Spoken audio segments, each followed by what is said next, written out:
Hello everyone, my name is Ed Wallman and I'm here with Craig Howie of Howie Guitars. Craig, thanks for being here. Yeah. Oh, thanks for having me at your lovely home. Yeah. Definitely. Thanks for doing this, man. Sure, not a problem.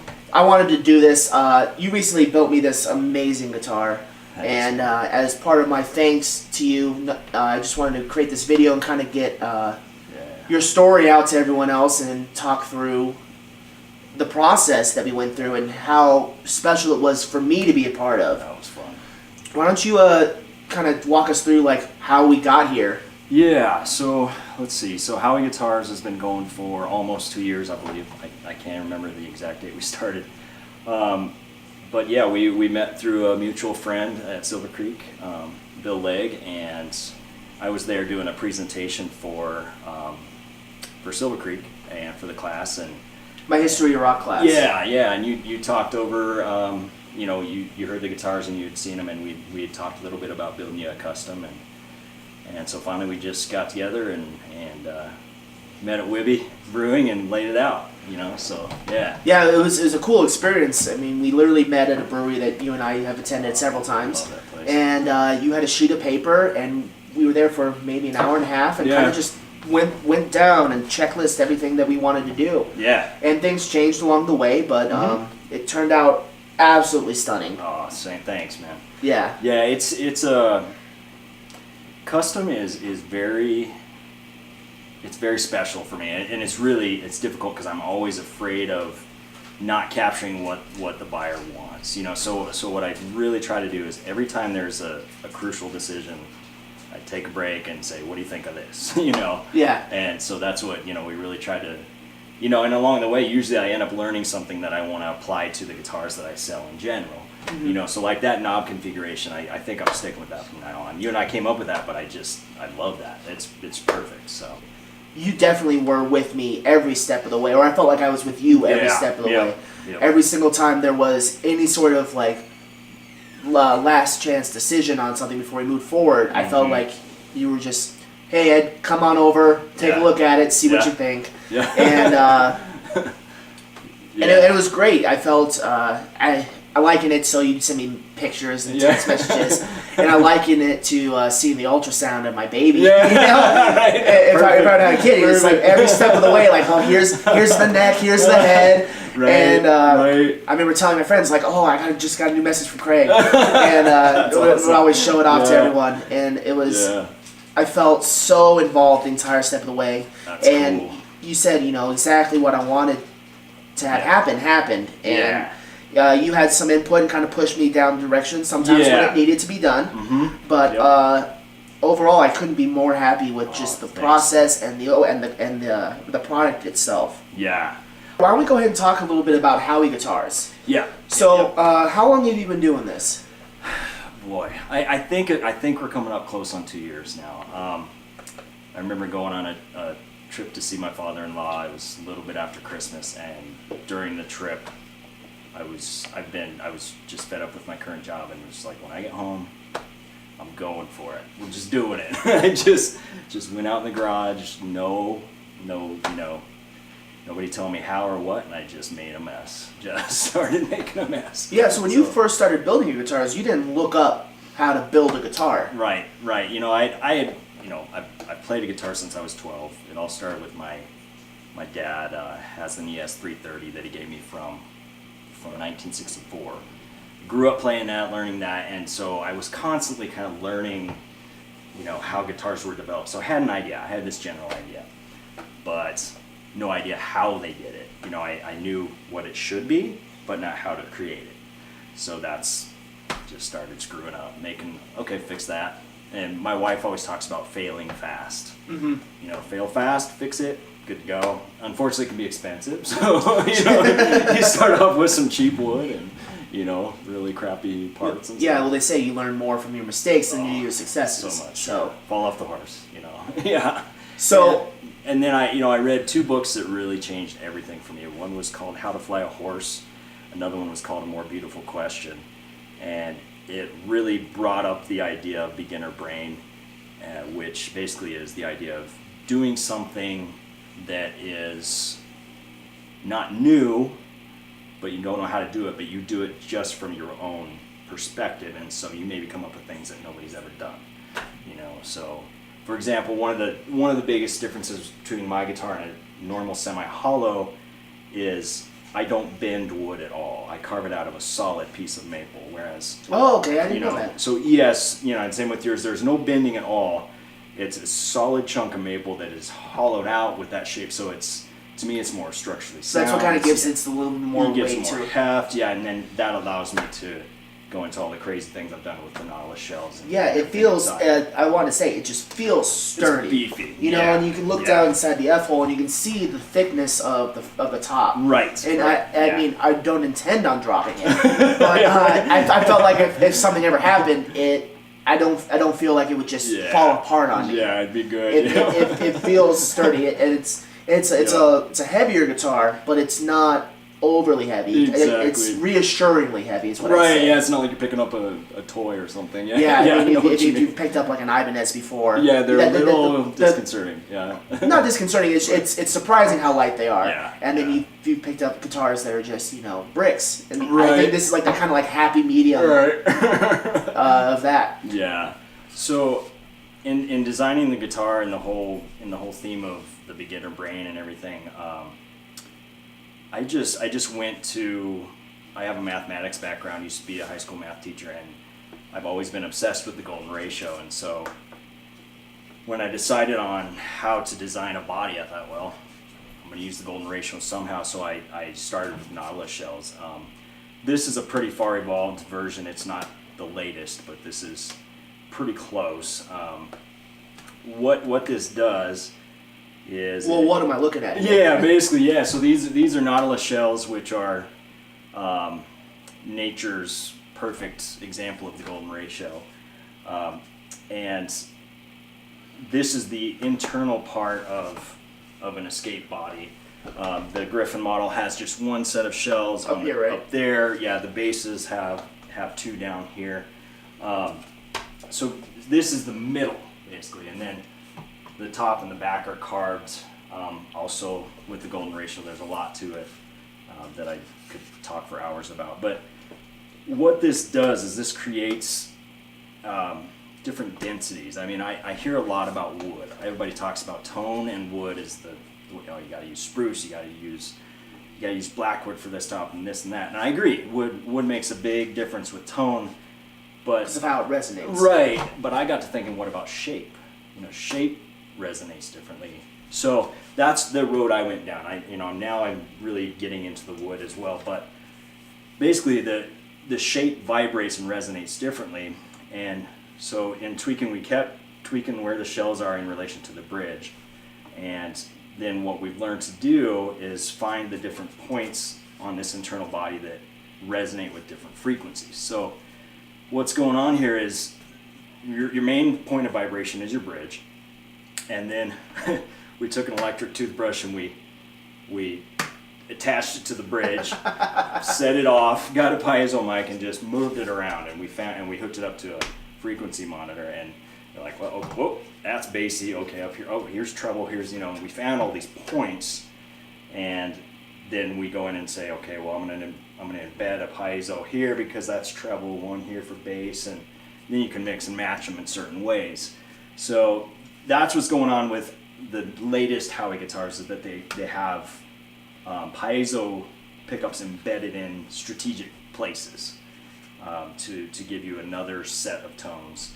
And the latest iteration of that, we've put a preamp on it to beef it up, because piezo pickups are really weak. So a buddy of mine helped me put a preamp on it. And yeah, so I mean can you maybe play the like the Blackbird? Oh yeah, sure. Gotcha. Yeah. Over here we have a switch for the piezos. Down is all the way off. Middle is piezo mixed with the pickups. Yeah. And then all the way up is just the piezo. Just the piezos, and you can see there's a hatch back here for a battery that powers the preamp that allows you to get the piezos just by himself. But it's worth mentioning that you don't need the battery. Right, that's true. To get the piezo sound Yeah. in with the pickups. Yeah, I'm glad you mentioned that. They basically add another layer of capacitance, which is another way of saying getting different sets of tones. So to me, they change a tone and make it more buttery when you just mix them. Yeah. So yeah. So I'll just play a little bit of the Paezos by himself. Yeah. Make sure we got sound here. There you go.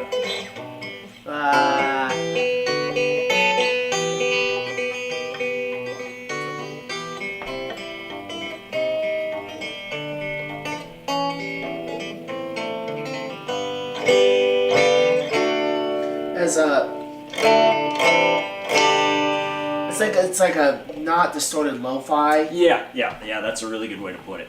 Yeah, and it's and what's cool is that's just one iteration where we put the piezo mics. So we could get a little bit different tone if we would have put the mics here or there, or vice versa. So eventually, I want to customize that to where the buyer can say, yeah, I want my piezos here because it gives me that frequency signature. So if you wanted more bass in your sound, if you want to kind of treat it like a bass booster, you could. Exactly. That's pretty cool. Yeah. So yeah, we got the. That's just the piezos, and then I'll mix it in with my pickups here. There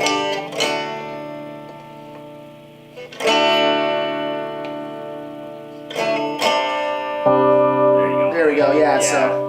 You back off the volume. Yeah. Pay back off the volume. Yeah.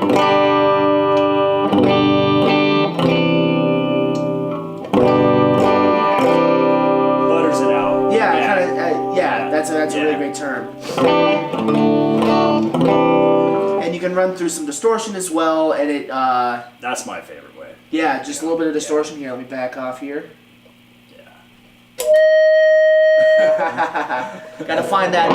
Well, you actually like. I do. I want it to feed a little bit. Gary Clark Jr. is like my hero. And so kind of get on that edge where it starts to kind of get to that point. Yeah. Okay. Yeah. There it is.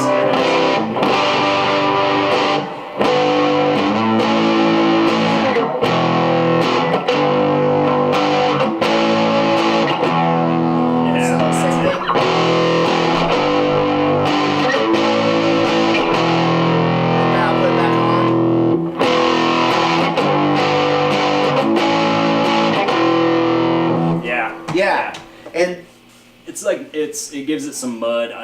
My favorite song by him is called "Numb," and man, he gets this muddy, distorted, dirty sound that just like the first time I put a piezo on a guitar, I was like, oh, I found it, So yeah, yeah, and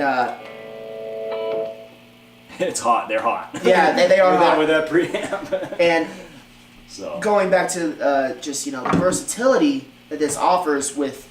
Mixed with the P rails, I mean, I have 3 different pickups. Yeah. I have 4 different pickups in each spot. Both of them together, piezos by themselves. Yeah. And then all together. Right. I can't imagine that from a guitar you'd want really any kind of other sound. I can't. I mean, without going into like electronics. Right. Full acoustic or whatever. Yeah. So yeah, it really, like I say, it's an everyman guitar. Especially the Griffin. The Griffin, you can get much more. If you wanted to play the heavier side of music, that's the guitar to go with. The Escape. Yeah, let's talk about your different models here while we have them. So this is, you said this is a Griffin. That's the Griffin model. My youngest son's name is Griffin.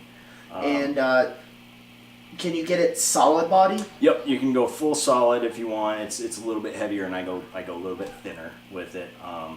And it's just got the carved top. The Escape, I don't do solid. I suppose I could, but it's the one that has the full-on all 3 shells, whereas the Griffin only has 1. And it's a full hollow body? Yeah, it's completely hollow. It has this. This is the main body, and everything else is carved. The back is carved as well, so you have the full shape. Oh yeah. So you have both sides symmetrical there. And depending on the type of guitar, you've got the 2 F-holes or the 1. But definitely all the shells. And then the Bull series are my basses. They're basically a Griffin body but with double horns, and they would just have the 2 shells in the bottom. These 2. It doesn't have that guy there. Right. It's cut away. Yeah, just the 2 horns. The very first Escape, that's the first guitar I built, was an Escape.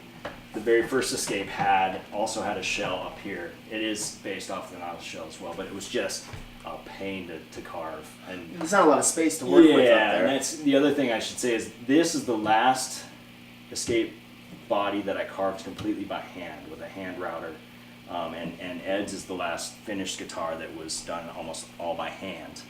And I've just now got a CNC machine, and so they'll be cleaner and they'll have a little bit, new things to them. But yeah, so that's one thing to consider. And then the Bull series was named after my oldest son, Gray Bull. We call him Bull. Yeah. And the Escape series was the first one I built, and we named it that because I was trying to escape my other job. And so we thought, all right, that's the name of this guitar. So I want to take a moment and just kind of talk about you, Craig, and what I want everyone to know is when they work with Craig at Craig Howie Guitars, you're not just going to get a really nice, really awesome guitar. You're going to get an experience with someone that I really like as a person. Thanks, dude. I appreciate that. So if you could kind of talk a little bit about some of the community outreach stuff that you do. Yeah. I mean, so right up front, I have to say that 100%, 99.9% of this comes from my wife, because she's the true heart of it all as far as giving back. But one of our missions when it was her idea to build guitars in the first place. She said, she saw me struggling with one of my other jobs, and she was like, "What if you did this?" And I was like, "What if I did that?" Anyway, her big thing was, the whole idea of starting with why and getting to I want to do this because, not just I want to do this. And to me, it's about leaving something behind that will resonate for years and years and years after I'm gone. And I can get really, really mushy about it, but what it is I'm providing a filter or a tool for someone to literally display their soul. It's a way to make somebody's being given to the world through an instrument. So the best compliment I can get is, "Hey man, I couldn't play this music unless you built that." So that's the kind of a thing, and I love seeing someone play my guitar so much. I'll get teary, I'll get goosebumps, I'll get like even when you started this morning, I was like, well, there it went. It's like just so neat to see. I made that and watch what it's doing. It's it's so cool. But so my wife, again, she teaches at Burlington Elementary, and she came up with this idea that we need to get guitars in kids' hands more. And so one of the things we're going to start to do now, we're going to do a 4th series.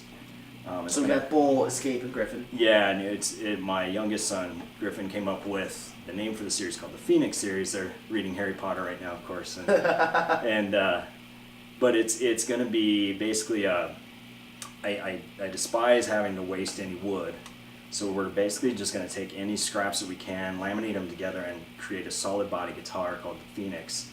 I'm going to stick with the Nautilus design, but it'll have a unique design, and my son and I are developing it together. It'll have something to do with wings, of course, with the Phoenix and everything. But then what we're going to do, mainly with that guitar, is we're going to try to give it away to kids that can't afford a guitar, A, and B, that maybe don't know that they want to play guitar. So, what we're going to try to do is go into a school.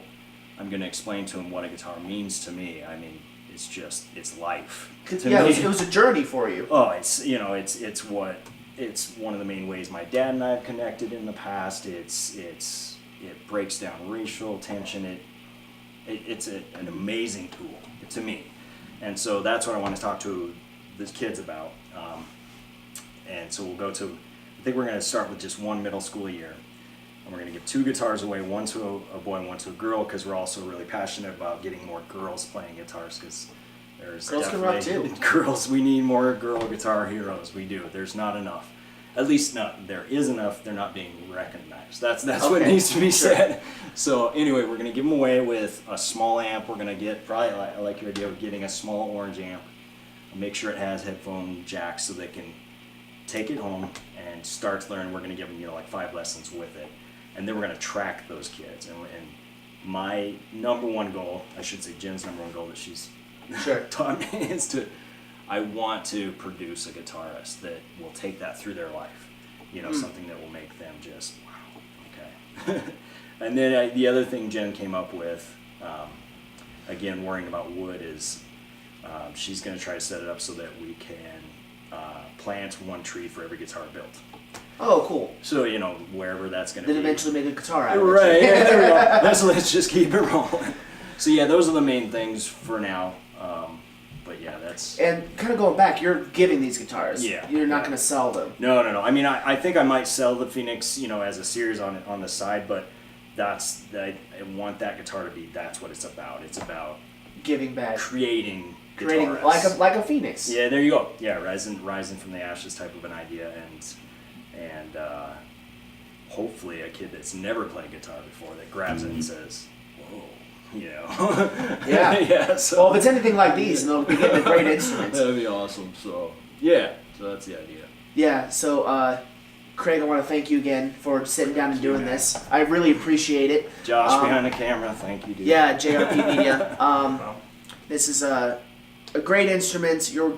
I can't recommend Craig Howie Guitars enough. The whole experience was something I will never forget, and Cool, man. yeah, I'll never forget it. I'll probably always have this guitar. Yeah. I don't ever see it going away. It'll kind of, I envision it kind of getting like a trigger of Willie Nelson's guitar. Totally. There'll be holes in it. Oh, please, I want that. Yeah. Yeah. I give it to a child of yours. Yeah. No, they're not touching this. They won't even get into my will. I'm buried with this. Make my coffin out of it. That's awesome. So my coffin, what kind of binding on my coffin? Yeah, right. But you're a wonderful person, Thanks, dude. and I just wanted to say thank you again by hopefully educating people as to what they'd be getting into. Yeah. When you decide to work with Craig Howie. Thanks, dude. I really appreciate it. Thanks, Josh. Sure, yeah. Thanks again, Josh, JRP Media, Craig Howie Guitars, Yep. Ed Wellman, you don't care.